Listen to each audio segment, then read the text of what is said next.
Hello everyone and welcome to Bevins Bricks, and today I was playing around a little bit. No, I don't mean on the guitar. And I thought, you know what would be a really great video is to show people how to make a skyscraper very effectively and very quickly.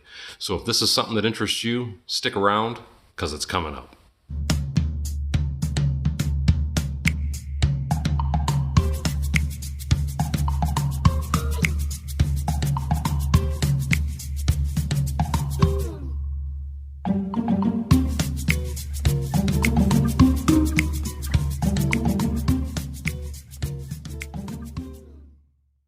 Now, if you're anything like me, you like to have very large buildings in your city because you want your city to look as natural and as real as possible. With that being said, what me personally I like to do is I like to build a lot of really tall buildings. And a lot of people always ask me, how do you build them? What are the pieces you use? And so on and so forth. So I'm going to give you some tips and tricks in this video on how you at home can build your very own skyscrapers as well. And as a matter of fact, I've already kind of roughed up one skyscraper idea that I have, and by the end of this video it will actually be a completed skyscraper, at least from the exterior. Now, just to show you, this is one floor of it. Now, it's very simple, but when I'm done, this building will be 10 floors tall, so it will be an extremely tall building, and each floor is 8 bricks tall. So like I said, it's going to be a very, very large building. But the key to building large buildings like that is you want to minimize the amount of parts you're using. And with that being said, I want to show you the only pieces that are used for this building. Now, believe it or not, this is every single part that you will need to build this huge skyscraper.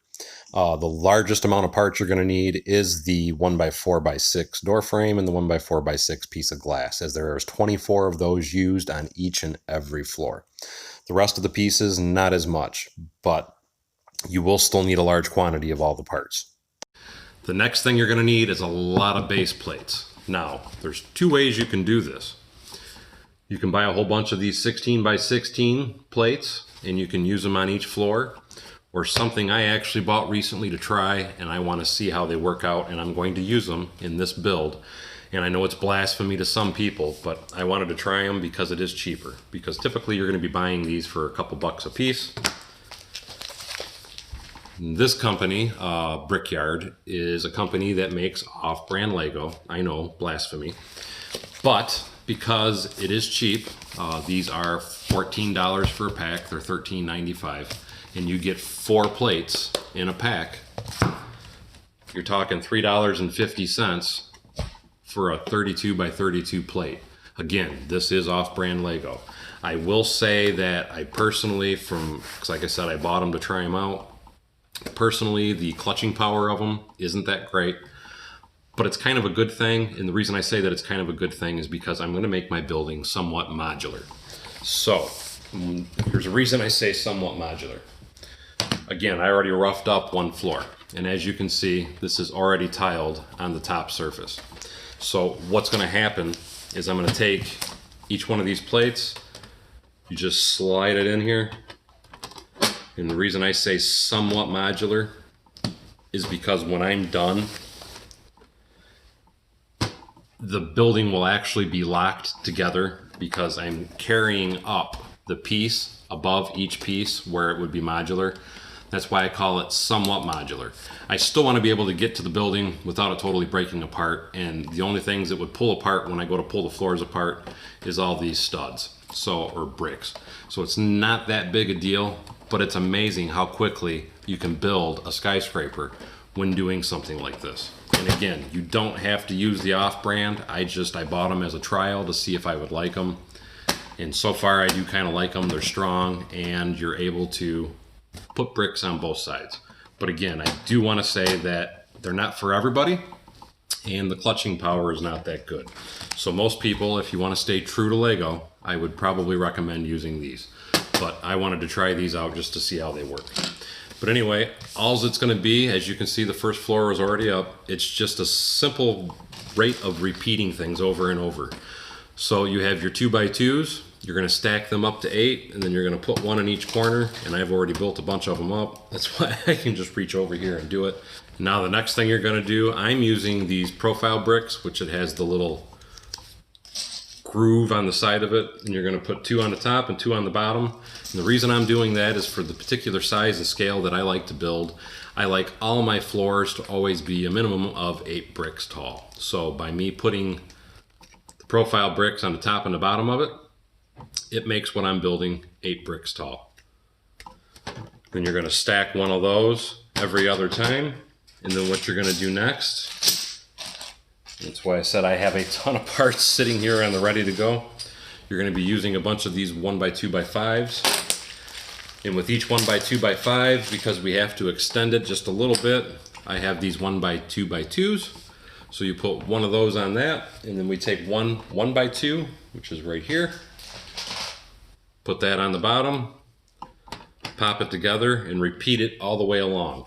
And as you can see, it stacks up extremely quick. I'm stopping here. I have 6 floors completed. It took me about an hour and a half, maybe 2 hours tops, to actually get this far up. But what it is I actually ran out of one part. It's something I do want to point out. Again, I'm going to be putting a link in the description of this video for these, for anybody that's interested. Part of the reason this building is so cheap, because right now I want to say current investment, once I get all 10 floors up, except for the few plates I got to buy, which might be another $20, total investment for this building shouldn't be over $300. And part of the reason that is if you've seen one of my Lego news videos, or Lego deal videos, I think is what it was, I had shown everybody about buying the bulk glass for 6 cents a piece, and at that point in time I bought 500 of them. I'm only going to need 240 for this particular building, so I will still have 260 left over after I'm done with this building. And another big piece, this right here, it's a 1x2x5. I don't know how everybody's Lego pick a brick store is, but I happened to go to mine last weekend, and I picked these up, and I got a ton of them. I got 4 of those little jars full of them, so I have a huge amount of them, more than enough to finish this building and do some other buildings as well. But if you can go to your pick a brick store and go to the pick a brick wall, or your Lego store with the pick a brick wall, if you want to build something like this anyway, that's how you build stuff like this, is you buy these large parts in bulk, and then it allows you to do exactly what I'm showing you on this video. Keep in mind, I will make an actual full-length video on that particular building once it's completed, even if it's just the exterior of it, but right now it's still got a little bit ways to go, and I was using that as an example to cover this particular video. So anyway, I'm going to stop there and say, as always, thank you for coming to Bevins Bricks. Don't forget to like, subscribe, and share below, and if you get a chance, check out the links in the description of this video below, and we'll see you next time on Bevins Bricks.